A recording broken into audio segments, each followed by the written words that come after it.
the next 5 days, we'll be going through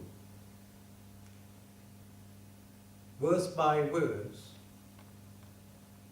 the 12th chapter of the Bhagavad Gita.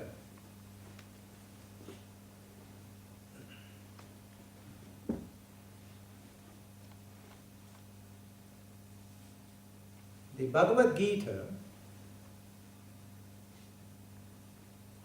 is comprised of 18 chapters.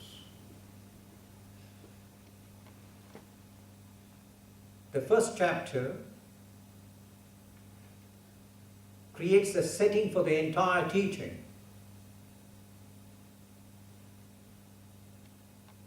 And then the subsequent 17 chapters bring out the spirit and the teachings on Dharma. What is Dharma?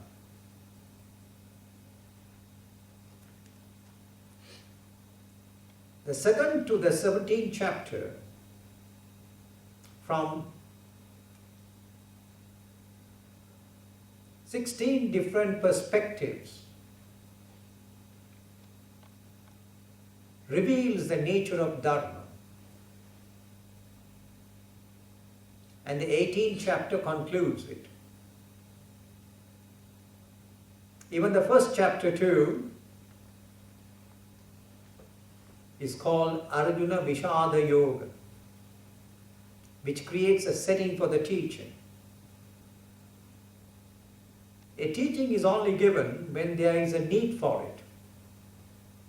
Food is only given when you are hungry, when you need it. So you see how many people really need it now, you can see that very clearly. So here too also there was a crisis in the life of Arjuna. He was confused as to what Dharma is. Dharma means the appropriate way of living life, the righteous way of living life, based on spiritual laws, spiritual truths. That's why it's called the Sanatana Dharma, based on eternal laws and eternal values of life, which are applicable to the entire human race for all times. It's not a sectarian dharma, but it's based on universal laws. And in order to understand what this dharma is, Lord Krishna brings out a teaching. We find that Arjuna was confused. Even though he was a prince who was well educated, as all princes are at that time, the kings and the princes were well educated in their respective sciences, including the spiritual knowledge too. But nevertheless, there was a confusion. He felt that he couldn't comprehend as to how to proceed further. So that's why Arjuna was saying, Karpanya dosha upahata swabhavaha dharma sammuda cheta. My intelligence and my understanding at the present moment, on account of the sorrow that I had got into, as to what to do, how to live, how to proceed with life, in what manner, he was perplexed, and dejection had overcome him. And therefore, there was a confusion as far as Dharma is concerned. In his understanding, he did not know how to proceed further, even though he had certain amount of understanding of life. Nevertheless, he couldn't put it together to find out his own Swadharma, how he should act and function. And this is only possible if you understand life. So really speaking, the scriptures come and educate you about life and how to live life. That is the purpose of the scripture. It talks of the matters which you do not know or do not comprehend. It talks of the divine, as to what the divine is and how you could experience God within, God all around and God within you too. This knowledge is not available to the human race. Therefore, there was a need for a revelation. The human mind cannot comprehend it. So that is why there was a need to give you a revelation. And it is God who comes and gives you this revelation in the form of a scripture to reveal the fundamental truths about life. And what are the fundamental truths? The first truth is that God is, that there is for this creation, there is a principle which has brought this creation about, which is the cause of this creation. And as to the nature of God too, what is the divine? If you want to understand God and get to God, you must first of all get to know what God is. If you do not know it is, you will be blind. So the nature of God, if you can only undertake prayers and worship and meditate on God, only when you understand what that three-lettered word God means. If you don't understand that, then how could you pray? You will not know whether you are praying correctly. You will not know to what you are praying. Are you praying to demigods or gods? Or God the Godhead? So all this becomes very clear. And that which reveals to you the nature of the divine is the scriptures. Is the scriptures. All scriptures of the world reveal it. So this is the first thing. Then the second thing is, it also practically shows to you how to experience or get to God, how to go through your spiritual discipline, your spiritual life. Do not imagine that the living of life is different from a spiritual life. It's one and the same. Really speaking, Bhagavad Gita teaches you the art of living. It's just the art of living based on wisdom knowledge. That's what it teaches. The art of living.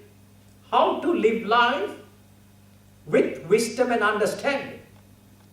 But in order to have this wisdom, a wisdom knowledge is being given to you in the Gita, in the Bhagavad Gita, which incidentally also is the essence of the Upanishads.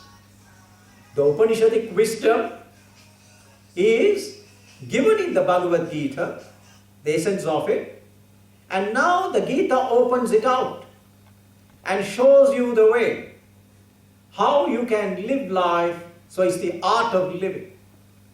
The art of living life. That's the subject theme and the subject matter. Then, in order to live your life, it's a spiritual art of living. It is not that your normal life, that life is compartmentalized. That your normal life is a worldly life, and that your life in the form of religion or religious worship is something different. No. It's not compartmentalized in that manner. Your entire life itself has to be spiritual. The living of life itself becomes spiritual. So there is no artificial demarcation between the living of life and a religious life.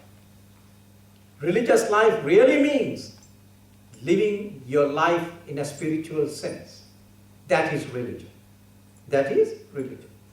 So therefore now, in the Gita, we find that you may call it Atma Vidya. Atma Vidya means a knowledge of your true self. Knowledge of your true self. Of course, you have got, at the present moment, your human nature, your individual self. So your individual self is what is known to you, what you are living as an individual. But there is a true nature which is there within you, a true nature. And that true nature is your divine nature, is your God nature. And this you do not know. So therefore, the Gita comes out and explains the nature of your Atman, of your true nature as the divine, as the divine.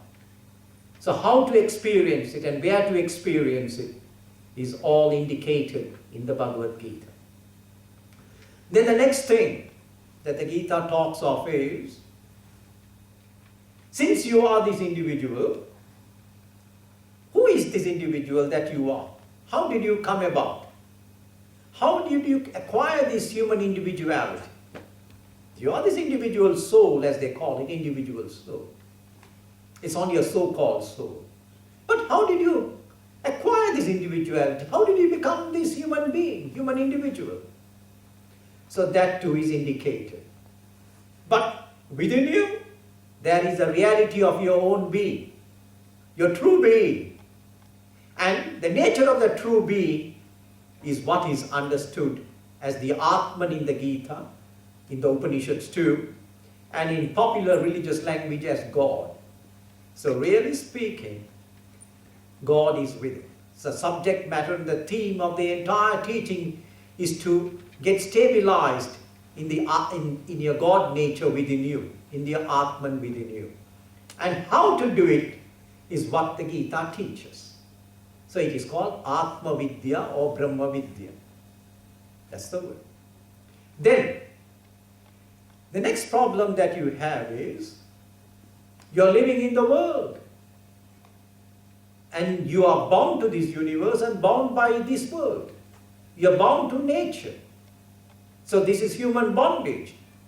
You are bound to your human nature, and you are also bound to external nature, outside nature around you. That's called Prakriti.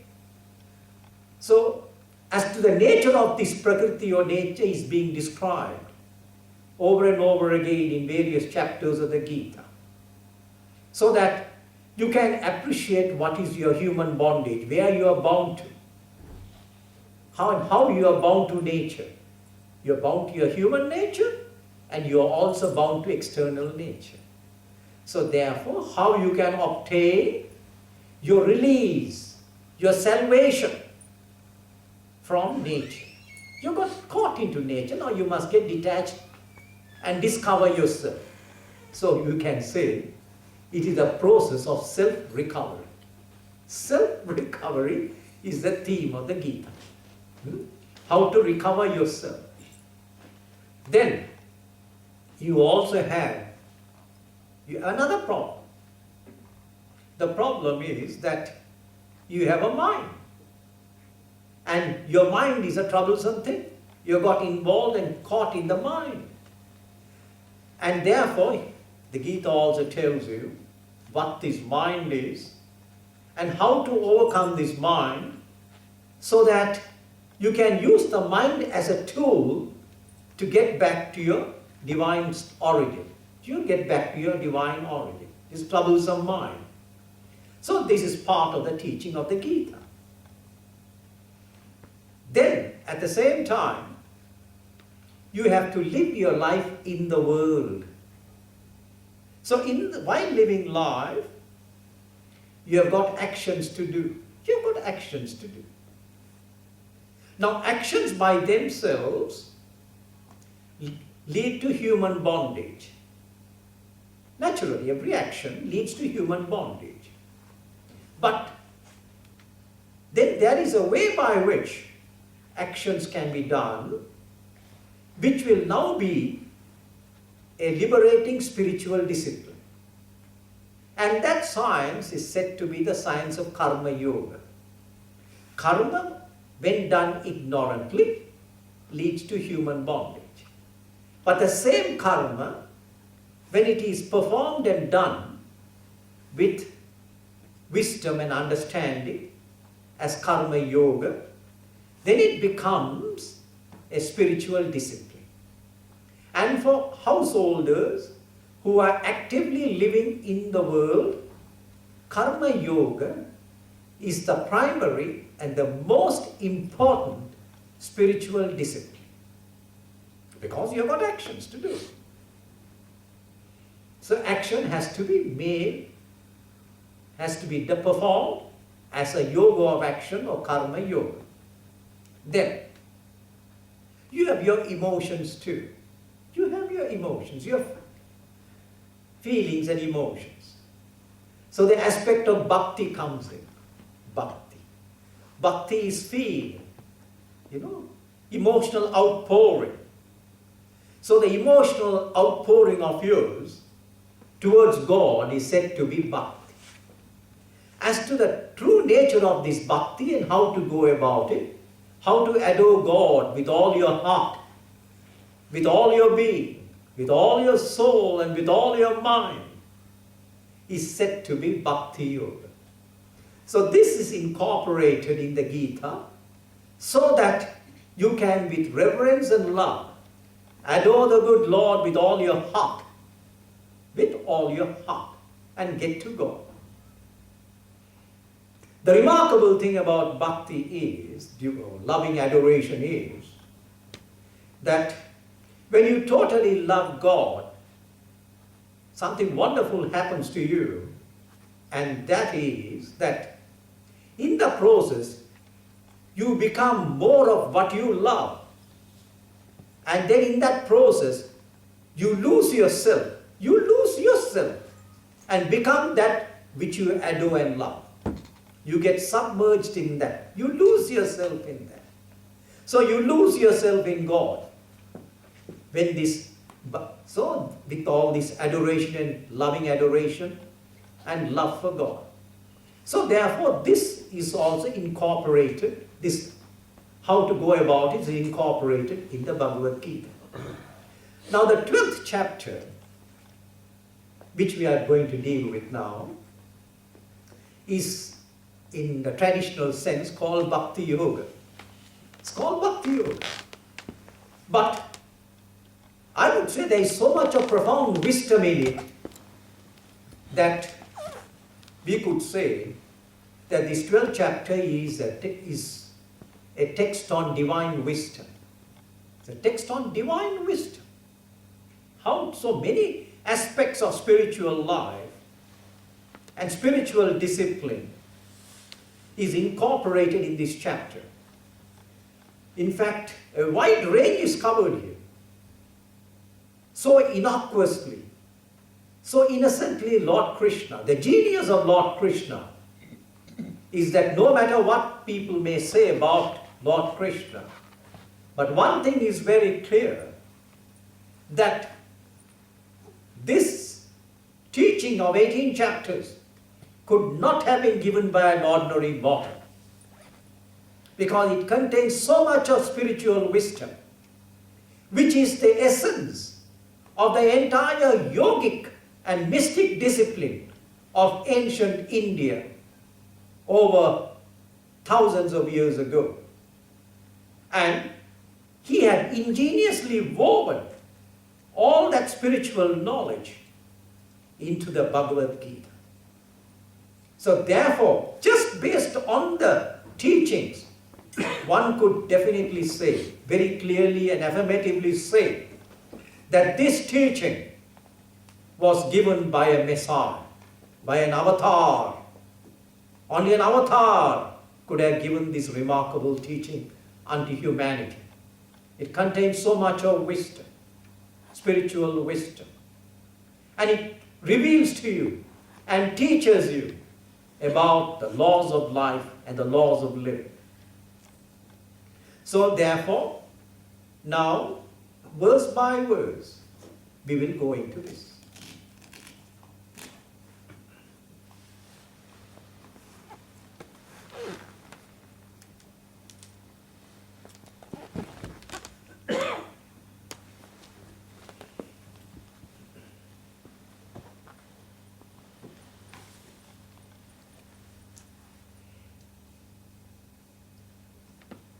Now this teaching is such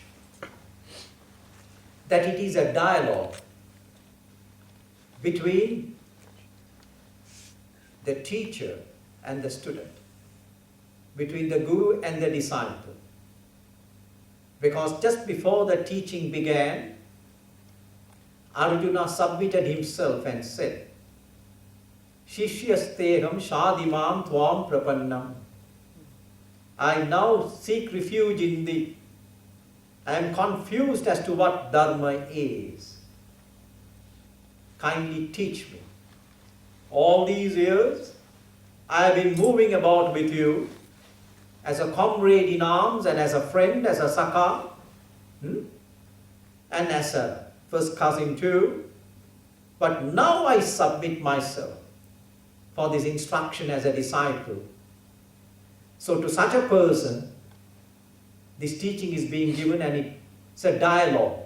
It's a dialogue wherein every chapter is self-complete. That's the beauty of the Bhagavad Gita. It's self-complete.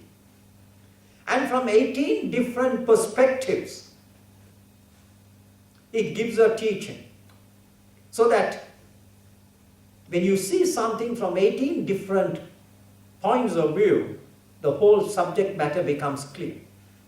And that is what Lord Krishna has done.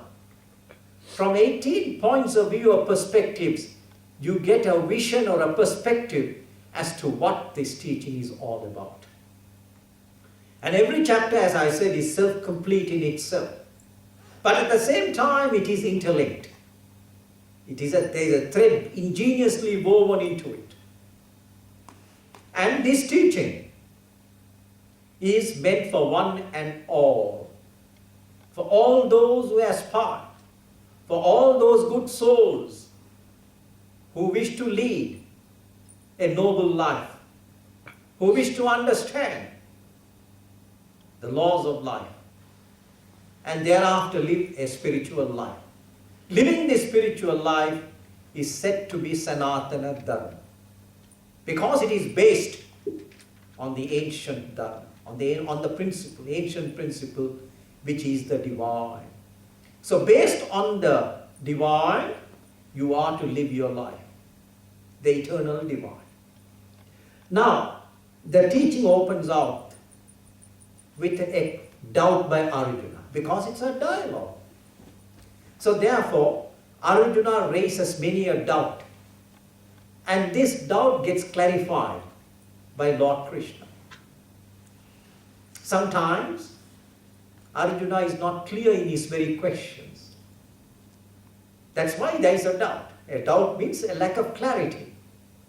So therefore, Krishna sometimes doesn't answer directly, but he answers appropriately, knowing the error of the question. So you don't say yes or no, but instead you explain it. So that's what Krishna does. So Arjuna is saying, Arjuna Uvacha in the first verse. Evam satata yukta ye bhaktas tvam paryupasate ye cha aksharam avyaktam tesham ke yoga vittamaha. That means, evams in this manner. Now this in this manner, I will come to that later. In this manner. Satata yukta ye bhakta.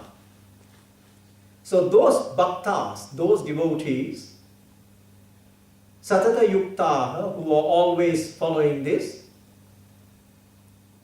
tuam paryupasate, and who worship you in this manner, ever united, and who worship you.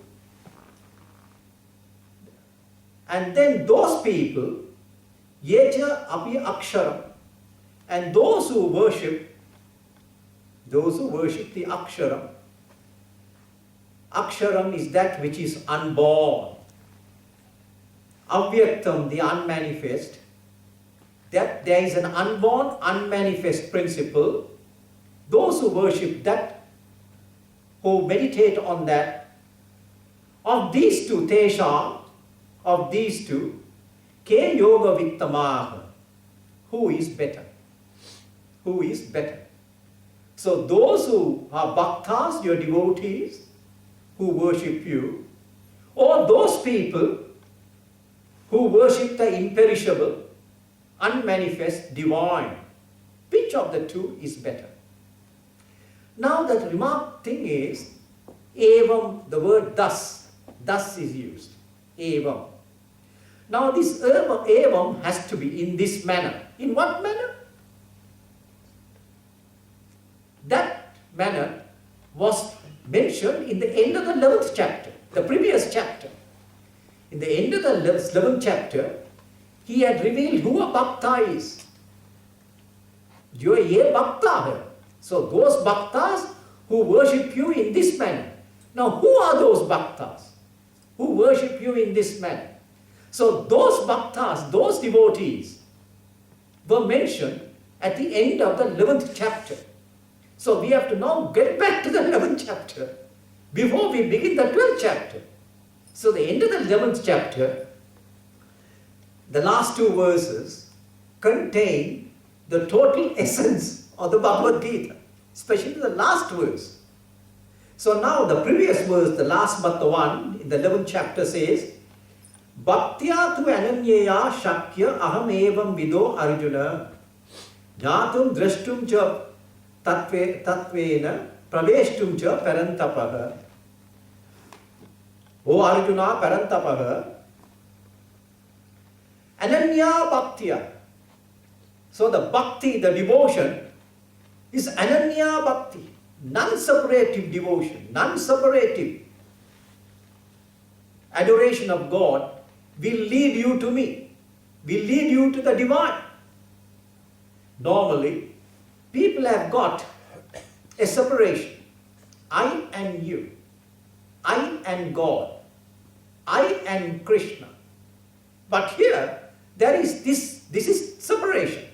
Non-separation means that I and God are one. I am in God and God is in me. We are non-separate. We are not two, but we are one. So ananya, anya is different. Ananya means non-different. So that non-difference is there. So which love is better? Wherein you feel separateness or oneness. So when you feel this oneness, that God and I are one, and that is the naked truth. God is in you and you are in God. If God were not in you, then you can never experience God. So fortunately, He is in you too, because God is everywhere.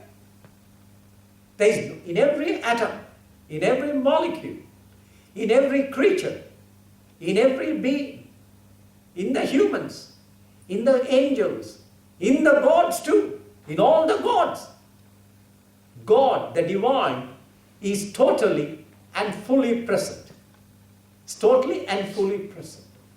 In everything in the whole universe, even in every minute atom itself, He is fully and totally present. That is, God is one, homogeneous, and equally present everywhere. So therefore, God is also equally present within me too. Now, I do not know this. That is why the scripture has to come and tell you this. That you and God are one. You are non-separate. So this understanding has to come to you. Has to come to you. And is being given to you in the scriptures. The beginning of religion only begins here. The living and the practice of true religion only begins here. Wherein you feel your identity and oneness with God. Then thereafter, you can begin living your life. This is the beginning of true religion, the living and the practice of true religion. So therefore he says, Bhaktiya tu ananya. So this non-separative bhakti, devotion or adoration of the divine. So you love God with all your being. And this will lead you to know jnatum drashtum cha. You will be able to know God and perceive God and praveshtum cha, and experience God. The only way to experience God is to be God. There's no other way. You can't see God. You can only be God. By being God, you can experience God. That's the only way. So he said, and in order to do that, you have to now have this initial understanding that the divine is there within you. God is there within you. So, and that initially is Ananya Bhakti. And then what is this? This Ananya Bhakti is made up of 5 factors.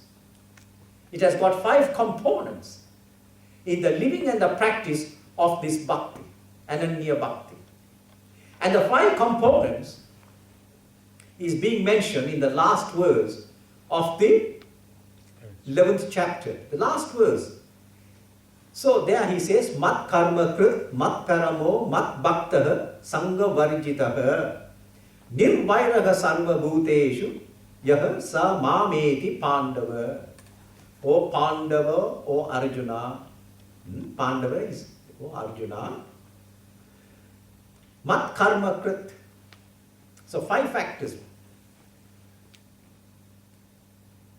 Perform all your actions for my sake. Mat karma krit. Dedicate all your actions unto me. Just as much as when you go to the temple and make your offerings. Make your offerings. Similarly also, you dedicate your actions as an offering unto me. Unto me. So whatever actions which come your way, whatever karmas which come your way in life, they are to be offered unto the divine. That's one aspect. And the way of offering with that understanding is said to be karma yoga. Yes, we will elaborate the full context of karma yoga in the subsequent verses. But right now, that's the first one. Mat karma krit. Perform all your actions as a worship. As a worship unto me. Of course you go and do so many actions in the temple, so many ritualistic actions in the temple. But he's not talking of that. He's talking of your daily actions. Whatever be your actions, your duties in life, then offer them to me. Dedicate those actions. If you were to dedicate your actions unto God, all your actions, you will only dedicate good actions, isn't it? You will only do good actions. You're not going to do bad actions and dedicate it to God. So automatically, you are being put on the righteous path, on the path of Dharma. Now this is Dharma. Going through your actions in a righteous way is Dharma. So naturally, when you are going to dedicate all your actions, you will refrain from any wrong action because you can't dedicate them. So, mat karma krit, perform all your actions for my sake. Just like who? A good example is, just like how a servant performs his actions towards the master. So here also God is the master of the universe. And you, as an individual, You do these actions as an offering and dedicate it unto God. Unto God. All your actions. So that is why I said, in spiritual life or truly religious life, there is no demarcation between that this is secular action and this is religious action. There is no such demarcation. We have created this. Ignorant society has created this artificial demarcation and said, these are secular actions and these are religious actions. Not at all. Not in the least. If you were to understand that all your actions are to be consecrated to God, because this entire universe is the temple of God. This whole world, the Prithvi, the whole universe is the temple of God in which you are doing these various actions. And therefore, first of all, dedicate all your duties. Whatever duties come your way, they are your karmas and actions. Dedicate it unto the Lord. Mat karma krit. So do it as an offering. Then, mat paramo. Mat parama means be focused on me. Be focused on me. Mat parama. So now, your vision is towards God. Focus means your vision. A person who runs a shop in business, if he is a businessman, he has got one focus that you know very well. He is focused on the money that he is to get. He is focused there. And so also with every profession, a person is focused. He is focused. But here, where should your focus be? In the living of your life. Your focus should be on the divine. So you're constantly aware of the divine. Keeping the divine in the background of your life. Because that is what you have to attain. So that is why it is said, in the Hindu tradition, it is said, Dharma, Artha, Kama, Moksha. The four Purusharthas, the four visions of life. The four visions of life. Dharma. So you've got to acquire Dharma. You've got to acquire Dharma. Why should you acquire Dharma? Because when you acquire Dharma, merit comes to you. Merit. Punya comes to you. Merit means Punya. So when you become a Punya Atma, when you acquire more and more Punya or merit, then you become a Punya Atma, a meritorious soul. So when you become a meritorious soul, your mind and heart become pure. And when your mind and heart become pure, with a pure mind, you can focus your mind on God. That's the whole idea. Only with a pure mind. If your mind is in... So therefore, in order to have a pure mind, you must acquire Dharma. Dharma means a righteous way of living. The noble way of living is Dharma. And later on, he is going to mention certain aspects as to what these dharmic components are. Now, it will be suffice to say that Dharma, acquire Dharma, Artha.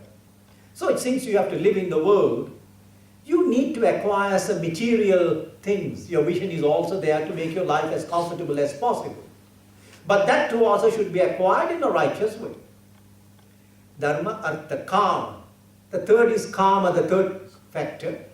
Desire. Since you are a mortal human being, you have got your little desires. It's perfectly all right. You are not a hermit, you are not a sadhu. It's okay for you to have your little desires. So these desires also have to be fulfilled in a righteous way. But then the fourth component of this is moksha. If you do not have this vision, this is called the Parama Purushartha. If you don't have this vision, then you are a materialist. That's the distinction. The distinction is between a materialist and a religious person or spiritual person is that a religious or truly religious person or spiritual person has got his vision or focus on moksha. So he is living his life to finally attain moksha. So moksha means to experience the divine within, God within. So moksha mukti, you get liberated from this universe. In fact, you get liberated from everything and attain the perfected, perennial, pristine, pure state as the divine. That's the final purpose of you came from God and you have to get back to God. So that's the purpose of life. So this also has to be kept in focus, total focus, while living your life. This, we may say, is the aim of your life. You must have this aim, this vision in your life. Keep it in the background and then keep on living. Keep on living. But it should be always in the background of your mind that this is my aim. This is my aim. So that's why he said, mat paramo. So when you have this vision and aim in life, then your life is well. Now you are living a religious life, a truly religious life. So that's the second factor. Mat paramo, mat bhaktava. So mat bhaktava, and you love God and adore God. How? By feeling your oneness with God. You feel your non-difference from God. God is always with you. There never was a time when He was not with you. He's always there, in the background of your mind, in the background of your existence. God always exists there with you. The only thing is, you have forgotten Him. That's all the problem. So you have got to now be consciously aware. Being consciously aware of God while living your life is said to be bhakti. Consciously aware. That's all. And lovingly aware. You don't have to worship Him or do anything, but just lovingly aware. Just this awareness alone. That God and I are one. So, mat bhakta. This is the third factor. Fourth is sangha varjita. Sangha varjita means you must be free, varjita, you must be free of sangha. Sangha means your attachment.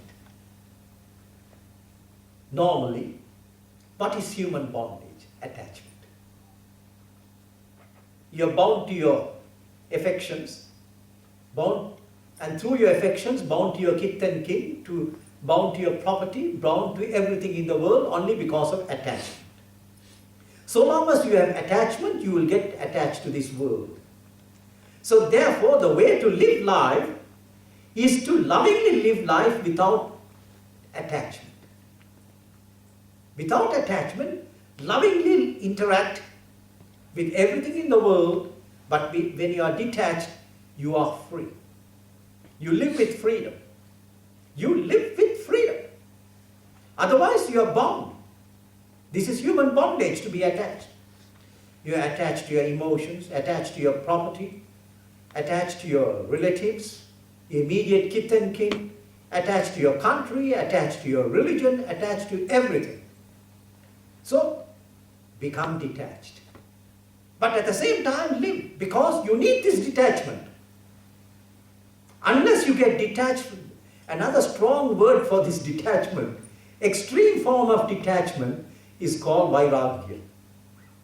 Vairagya means dispassion. Dispassion is the extreme form.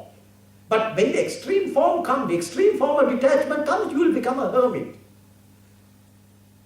Until then, you should not.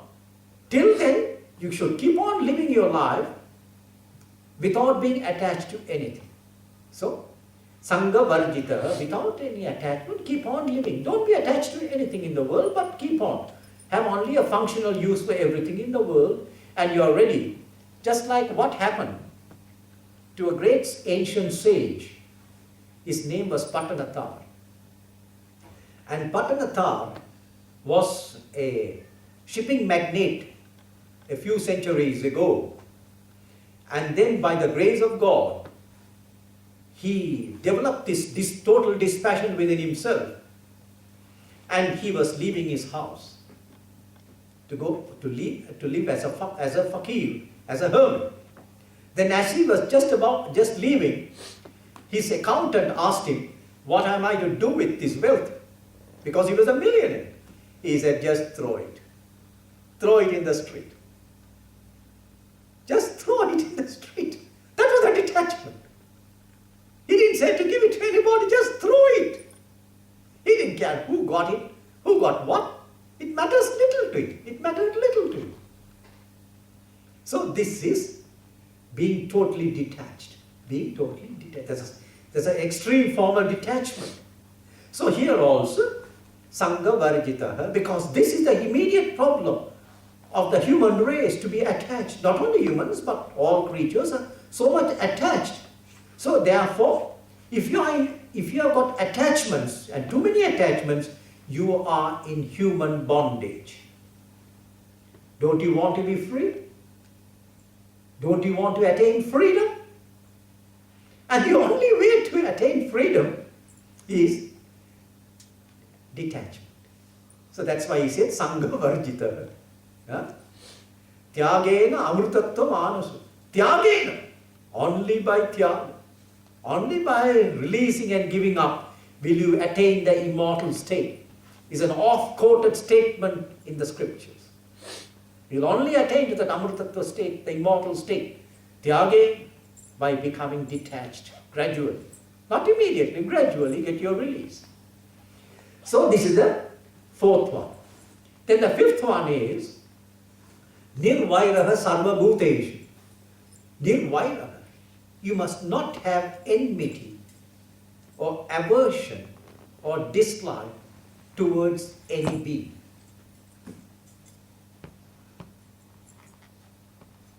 Do not hate. Do not have a dislike for any creature or aversion. Because the moment you have this enmity, hatred and dislike, then what happens is you have created a barrier between you and God, universal love. Because God is all love. It's unconditional love. God is unconditional love. You can't say that I love my own people, my own group of people, but others are aliens. Others are foreigners. They don't belong to me. No. Everything in the whole universe is interrelated and interconnected with you. And your loving kindness should go towards all creatures and all beings in the universe without any distinction, without any hatred. So you have to clear this hatred out of your system. You have to clear it. Otherwise you can't get to God. You have to clear dislikes out of you. If you dislike a member of another race, if you dislike a member of another country, another caste, then you will never be able to realize God. So therefore, this dislike should go away from the person. You must, and that is why Nirvairaha is so carefully used in the Bhagavad Gita, Lord Krishna. Now, Yahasa Mameti Pandava, such a person who has got these 5 characteristics is said to be a bhakta. So you know what who a bhakta is now. He must possess all these 5 attributes in him. You can't say that I love God but I hate fellow mankind somewhere in some part of the world. No, it's not possible. It's just not possible. That's one of the ways of knowing a true devotee. A true bhakta is to be known by that. It's unconditional love without any enmity or aversion or dislike towards anybody or anything in the whole universe. Because that feeling of aversion or dislike or enmity will be a barrier in your psychological disposition and will not allow you to have this universal cosmic love. So therefore, the human race is duty bound to love one and all because we are all children of God. We are all children of God. All beings and all creatures are the beings of God who have emanated from God. We are living in God and we all will get back to God and we are children, fellow children of God. So therefore, we are a human family. The whole human race is a human family. There should not be any distinction in the way you treat fellow human beings. If you create a distinction in your treatment, then you have created a barrier there. So that's why he said, Nirvairana Sarva Bhuteshu. So the one who has got these 5 components within him is said to be a true devotee of mine. Lord Krishna says that. Then he comes, therefore, Evam Satata Yukta, Ye Bhakta. So those bhaktas who have got these 5 attributes in them, and this is said to be the essence of the Bhagavad Gita too. These 5 components is the essence of it. So those bhaktas who paryupasate, who worship you constantly, satata yuktaha, ever constantly, not a short period, not that worship is only for 1 hour in the evenings and half an hour in the mornings, but worship is an all-time thing. So that is why it is said, what is true worship? True worship means you are reverentially living your life with reverence. It is not that you go to the temple or the church and have your reverence there for half an hour or 1 hour, but you should live your life with reverence. Reverentially live life and see that you have reverence for all life. This is said to be a bhakta or a true devotee of God. So this reverence should naturally come, reverentially live. And satata yukta, it's a 24-hour reverence. So when you reverentially live life too, you will not do anything wrong. Will you? You will also not cause harm to anybody because you are reverentially living. So that is why the whole universe, the entire Prithvi, is said to be your temple. It is the temple of God. The whole world is your temple, is the temple of God, and you are now reverentially living your life. So such a person has no need to go to the church or to the temple because he is full of reverence all the time. So satata yukta ye bhaktas tuam paryupasate. Who parisamanta upasate, in all times, in all places, everywhere, he worships you. So whenever Lord Krishna uses the word me, he doesn't mean Mr. Krishna. Remember that. He refers to the Atman, the Paramatman within Krishna. The Paramatma, the divine which is there within Krishna, is the same divine which is within you too. Which is within you too. So, it is not to be taken literally whenever he uses this word ma. So, ma means me. So, me means in my divine nature. Yo bhaktas tvam paryupasate. Ye cha api aksharam. And so, this is one type of devotee. And the other is one, he worships and meditates on whom? Ye cha api aksharam. Aksharam means that which does not perish. Sharati. It does not perish. No aksharam. And that therefore it is eternal. It is immortal. And that which is eternal and immortal is said to be the divine. Aksharam. No. It is the divine. It is the eternal divine which is ever constant. Which is ever the same. Which is ever full. Which is unborn. And imperishable in nature, aksharam. And what avyaktam, it is said, avyaktam, it is unmanifest. The divine is unmanifest. You can't see God with your fleshy eyes. Because God has no physical form. God has no physical form because God is beyond matter. Anything which is made up of matter is part of this universe, is within this cosmos. But God transcends this universe, is beyond this universe of matter, whether it is gross matter or subtle matter. And therefore God as such has no form. It is unmanifest, avyaktam. But it is there. I am. God says, I am. I exist. And this unmanifest, it's a consciousness. God is a consciousness.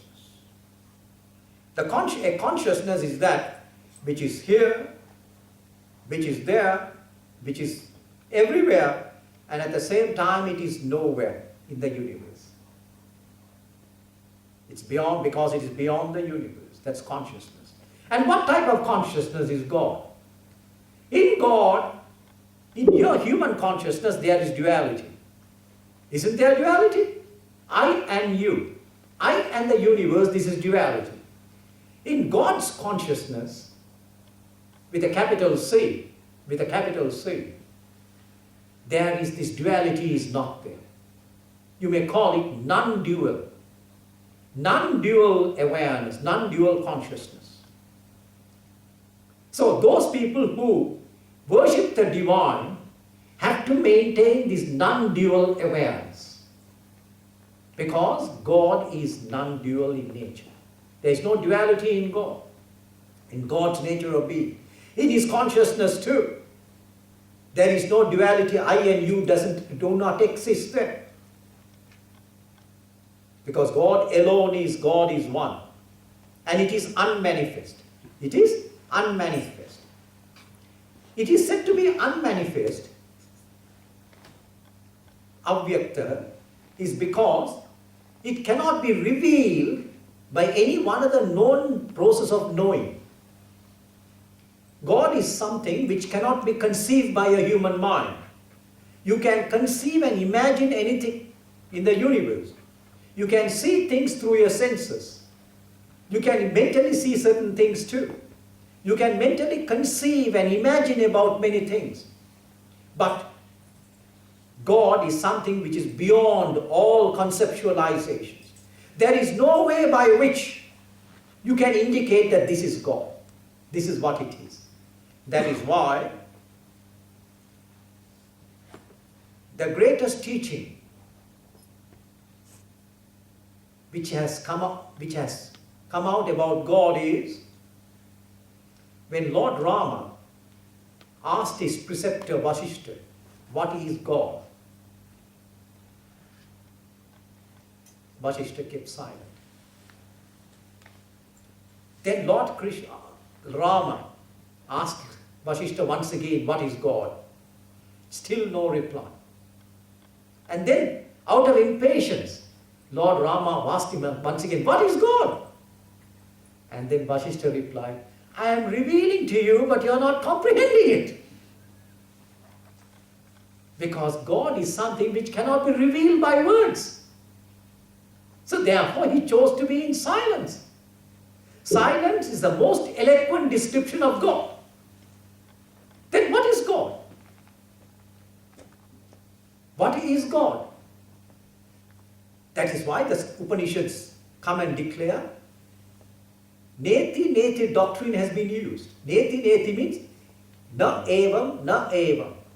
It is not so, it is not so. It is not this, it is not this.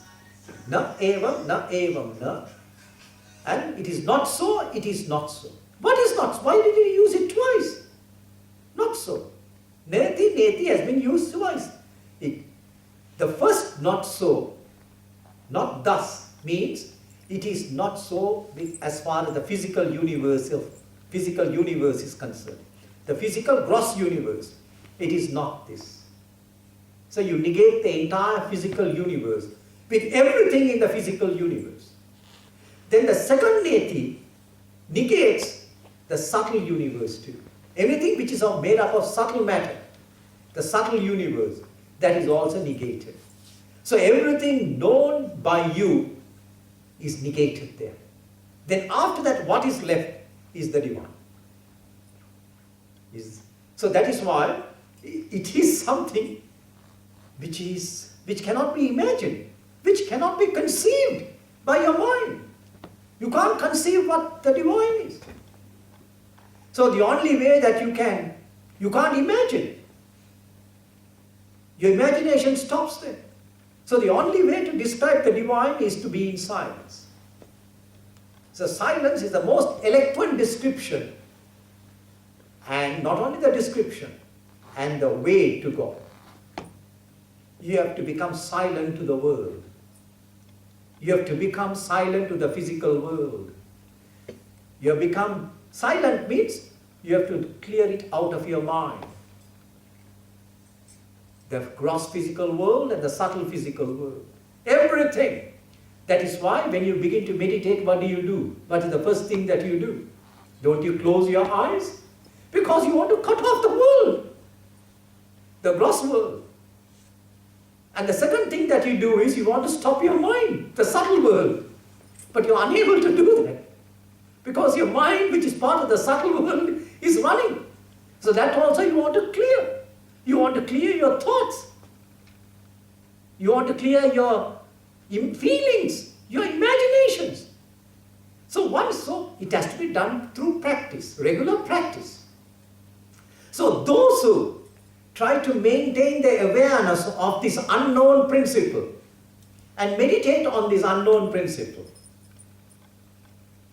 are said to be the hermits and the jnanis who are practicing this. So that is why yepi api aksharam avyaktam tesham ke yoga vittamaha. Of the two, who is better? That's the question of Arjuna. Are those people who worship the divine as bhaktas and go through their actions as part of their life? You know, you've got to go through your karmas. So that is one form of discipline. The other form of spiritual discipline is wherein you are totally focused on the unmanifest divine. Of these two, who is better? And the answer to that we will see tomorrow. Om Tat Sat. Now in the meantime, if you have got any questions, doubts, you can ask me.